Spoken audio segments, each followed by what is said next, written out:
All right, time to use a Punnett square to predict the possible offspring. So I went ahead and highlighted the most important parts of the descriptions because there's just a lot of fluff there we don't need. So the highlighted portion says SpongeBob is heterozygous. Remember, heterozygous means opposite size letters. He's heterozygous for square shape. Okay, up here on this other part of it, we learned that square was dominant to round.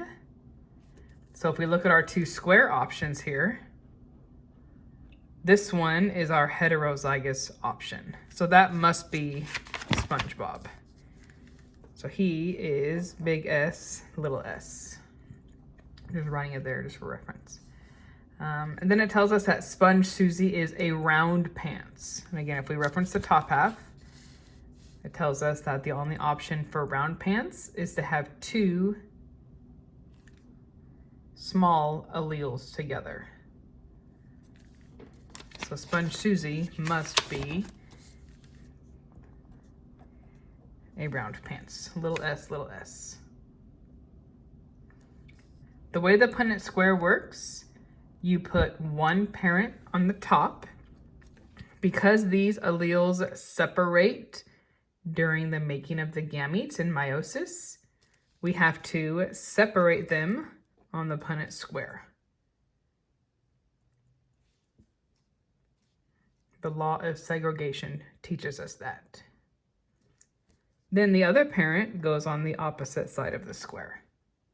Again, we need to separate her alleles because they were separated during meiosis. The way we fill this square in, these letters move downwards. So this big S fills in to the two squares down below it. I do purposely move it to the left-hand side because we always try to write the dominant alleles first. Okay, and the opposite is true. This letter falls down into these two boxes. Again, I did purposely write it to the right to leave room for a possible dominant allele, because I always want to make sure I write them big before small. Then these letters fill in sideways. So this small s is going to fill in here and here. Same thing is true for this small s. Fills in next to the big S and next to the other little s there. Okay, again, this inside here, these are the possible offspring. It's not guaranteed. Those are just the possibilities for their babies. So our next job is to answer these questions, because we can't actually answer any of these about their babies until we fill out that Punnett square. So the first question says, list the possible genotypes for their children. And I get those from inside the Punnett square. So I'm seeing big S, little s as an option. And I'm also seeing little s right here. And I did put an or because, again, it's not guaranteed that they can have both. All right, the second half says what kind of phenotypes for their children. What are we going to see? Big S, little s. Big S, again, stands for square pants. Little s stands for round pants. Whenever that big S is there, we're going to for sure see that in our phenotype. Little s, little s. Little s, again, stands for round pants. And if you forgot where I knew that, it's from up here. That big S square shape is dominant to round. Big S, little s, we set them up there. So little s stands for round pants. And again, it's an or, because even if they had two children, there's no guarantee it would be one round and one square. They could both be round, they could both be square. Our next question, what are the chances of a child with a square shape?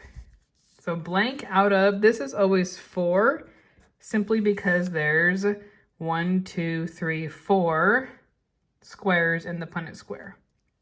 So square shape. This box is a yes for square shape, that's 1. That's a no. Here's a 2. And that one's a no. So we're looking at 2 out of 4. If we're counting quarters for money, 1 quarter, 2 quarters adds up to 50 cents, or 2 out of 4 is the same as 50%.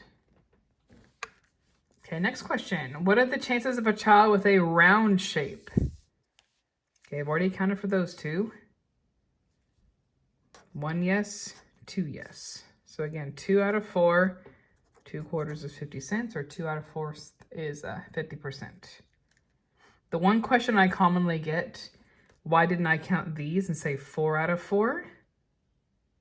Because we don't actually see that small s. That big S hides it.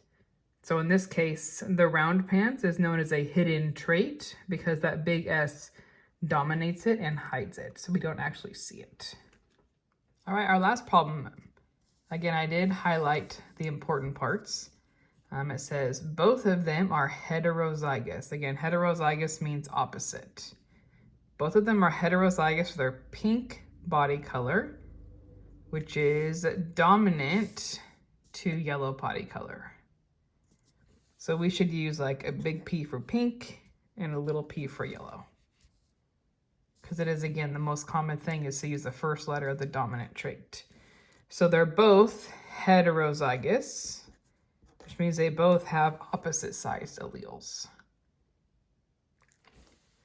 When we come over to do the Punnett square, because again, we can't answer any of these questions about their children until we fill out the Punnett square. We need to follow the law of segregation and separate their alleles because they each go into different gametes. One parent on the top, the other parent on the side.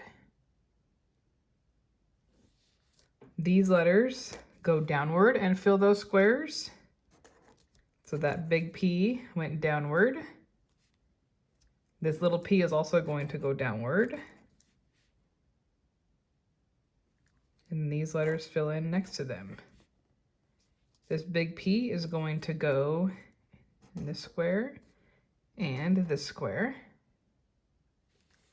And this little p is going to go in this square and this square. So again, for the questions here, list the possible genotypes of their offspring. And I get those again from the Punnett square. Possible genotypes for their offspring. I'm seeing big P as an option. I'm seeing big P as an option. And I'm also seeing little p as an option. Again, those are all the genotypes or the letter combinations. The second half of that, list the possible phenotypes of the children, or what are we going to see? Big P. Big P stands for pink. I'm going to see pink. Big P again stands for pink, because that big P is going to dominate that little p. And then little p, I'm going to see yellow. And again, I use yellow or yellow because there's no guarantee that they'll actually have both types of children. For the probability portion, what are the chances of a child with pink body color? Again, always out of 4 because there's 4 squares. Pink body color. Big P, there's 1. Big P, I'm going to see pink there, there's 2. Big P, there's 3. Little p, oh, that's not 1. All right, so 3 out of 4. And if I handed you 3 quarters, you would know that you had 75 cents. That leaves this last square, little p, to be our yellow body color. And again, 1 quarter is 25 cents.